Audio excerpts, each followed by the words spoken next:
Welcome to the 360 Assessment instructional video. During the next few minutes, we will be going over creating your 360 Assessment access link, as well as inviting the main user or person being observed by others, and adding the observers for the main user. If this is your first time creating an assessment access link, please go to your assessment access link page and click here for instructions on creating your link.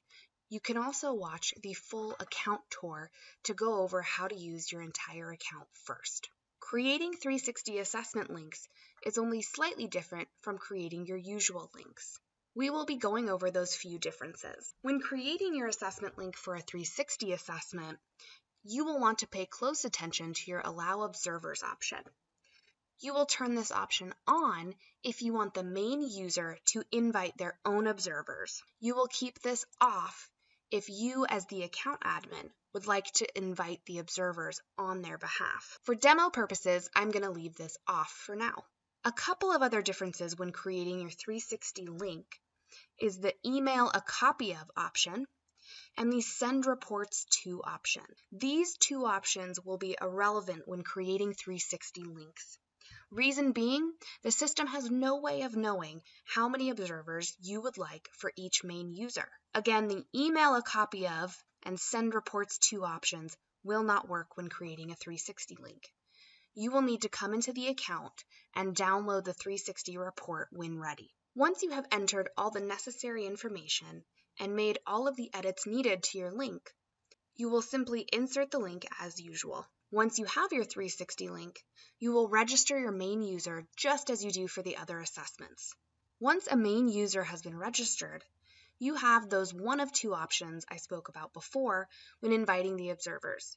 You are either going to invite the observers on behalf of your main user, or you're going to let the main user invite their own observers. First, we'll go over what you would do as the admin if you're going to invite the observers on behalf of the main user. Once they have been registered for the assessment, you'll simply go to your assessment users page. You will see we have a sample main user for this case. Once you have found the main user's name, you'll simply select the gear to the left and select Impersonate User. This will log you into their assessment. You will notice their first name, last name, and email address at the top. You will also notice the list of assessments they need to complete, as well as the reports. Below that will be an Invite Observers section. You will notice a message saying Admin View Only to the right. This means you have not given observer access to the main user, and only you are able to see this Invite Observers portion of the page at this time. If you have allowed them to invite their own observers, they will see this full page as you are seeing it now. Again, if you have not given them that access, they will simply see this above information and nothing else. As an account admin, you'll simply follow the steps in the Invite Observers area. You'll notice step 1 is making sure that the assessment has been completed by the main user. Step 2 will be choosing how to invite the observers. There are clear instructions on how to choose one of these invitations and send them out. You can either send the invitations via your own email. Please reference the clear instructions below. You will simply view the template and copy and paste this into your own email to the observers for the main user. Or you can simply choose, I want to send an invitation using the form on this page. This gives you the option to enter in the observer's first name, last name, and email address and send it immediately from this page. You can view the email here. You can also add up to 10 observers at one time by selecting the Add Observers button.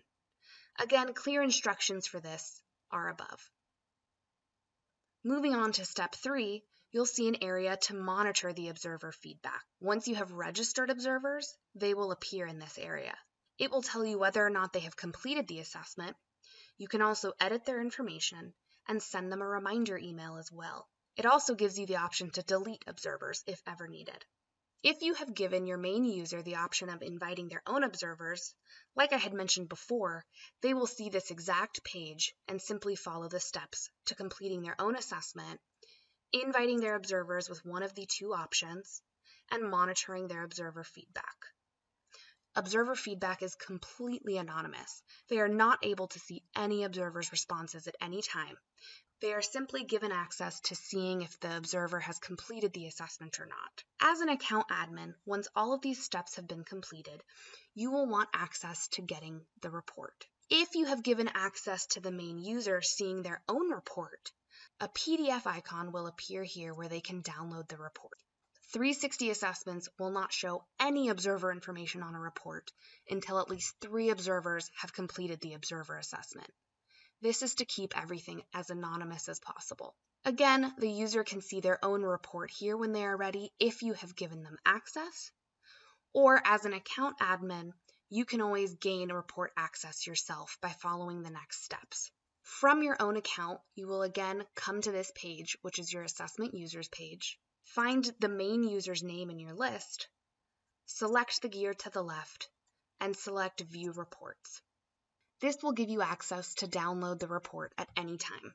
This concludes your 360 assessment instruction video. Please contact us if you have any questions.